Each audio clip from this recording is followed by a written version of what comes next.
want to speak from the heart today, brothers. I've been deeply challenged by what I am seeing across the world right now.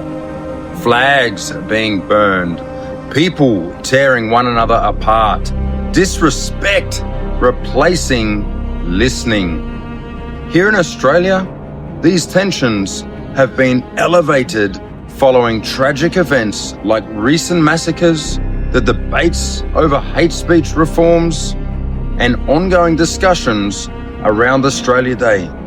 Brothers, this deeply saddens me, and while I understand the pain beneath it, I want to say this calmly and clearly. When we attack symbols, we don't heal wounds. When we disrespect one another, we don't restore dignity.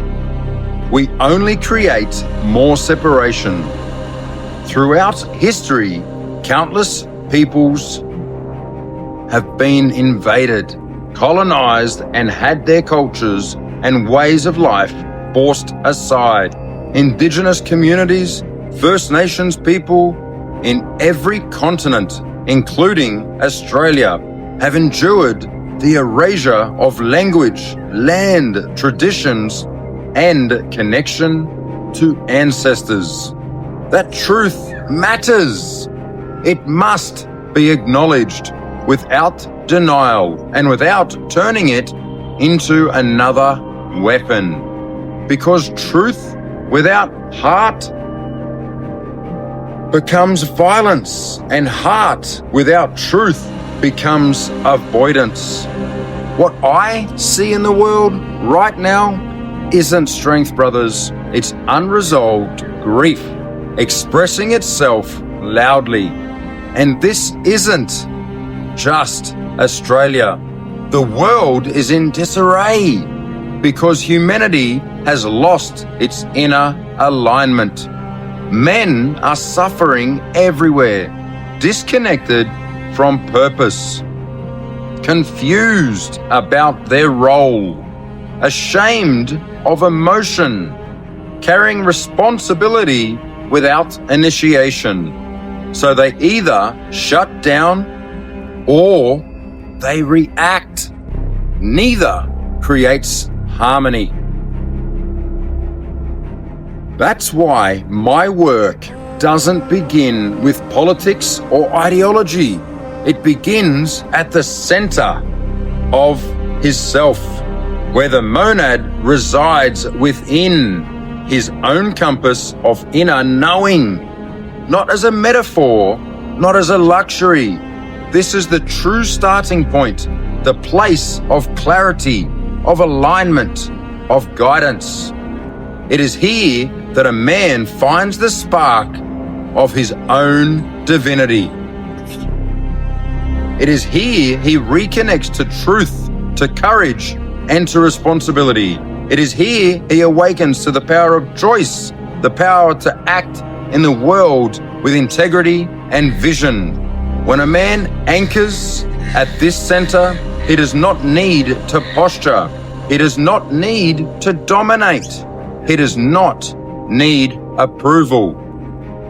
He becomes aligned, grounded, and capable of seeing clearly, capable of acting decisively, capable of standing up against what is wrong without fear or overreaction. This is why everything I teach is built around 7 pillars, not as a coaching framework, but as a sacred structure.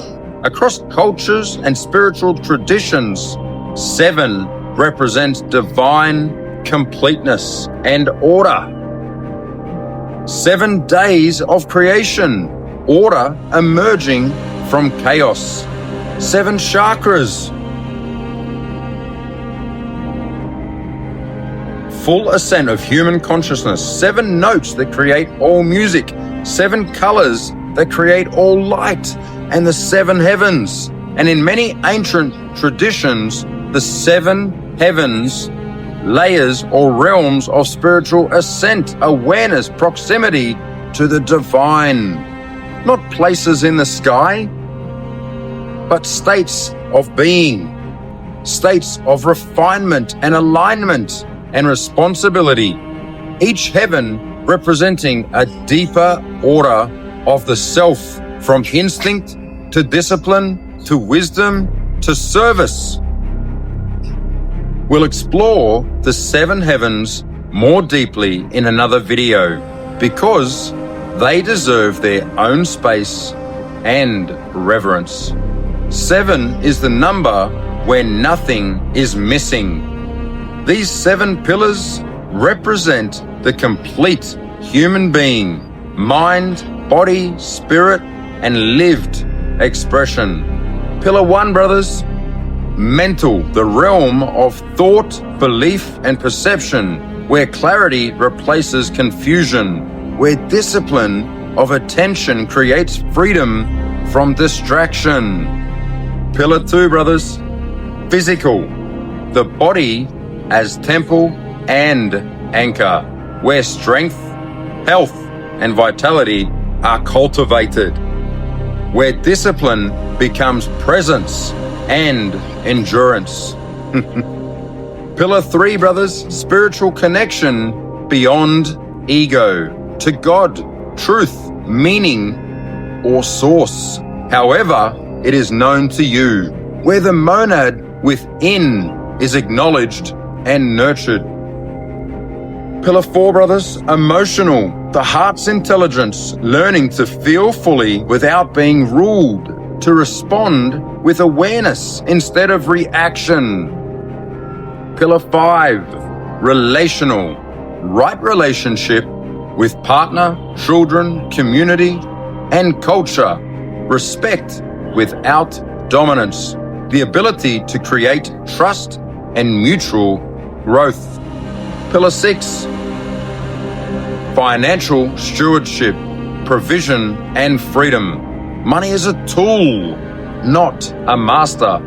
Empowerment through responsibility. And Pillar 7, brothers, purpose and contribution. Direction aligned with values. Living in service to something greater than self, where your choices create lasting impact. When these 7 pillars are aligned, a man becomes coherent and whole. Not perfect, not superior, but ordered. And ordered men don't seek chaos. They don't need enemies. They don't outsource their pain to symbols. They become stabilizing forces in a destabilized world. When we talk about inner harmony, we're not talking about becoming passive or shrinking from the world. Quite the opposite, brothers. We're talking about real strength, grounded, confident, and able to stand up for what is right. Science shows that meditation and inner regulation change the electrical activity of the brain, measurable shifts in brainwave patterns toward calmer, more coherent states. These are the same states associated with clearer thinking, emotional control, and resilience under pressure. In a study conducted at the Icahn School of Medicine at Mount Sinai, researchers found that even short periods of meditation altered beta and gamma brainwaves activity in deep regions of the brain linked to emotion and memory, even in people who had never meditated before. What this means is simple, brothers. A man who cultivates inner harmony has a regulated mind and nervous system. He doesn't need to overcompensate or prove himself. He doesn't need to dominate to be respected. It's that inner gnosis, brothers. Instead, he is present, grounded, and decisive. He can face conflict without losing control. He can speak truth without fear. He can act courageously without ego.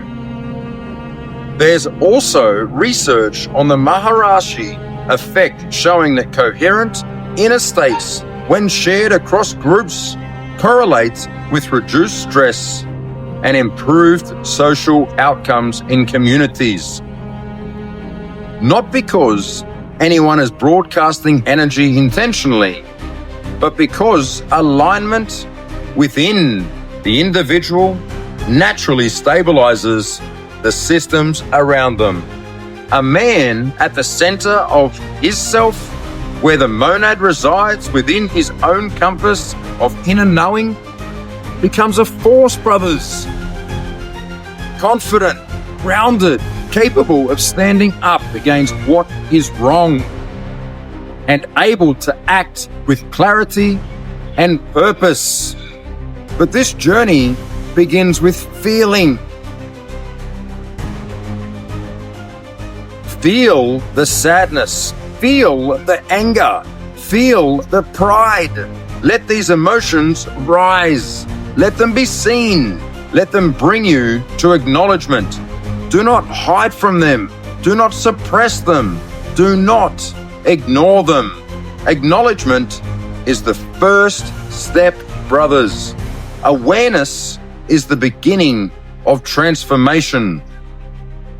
Once you've met your emotions, once you've acknowledged them, then we work to heal, integrate, and create harmony within yourself, brothers.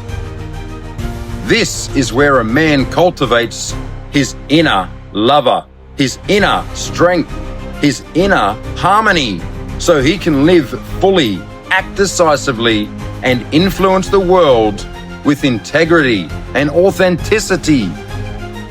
And this is where I step in. I am your wayfinder.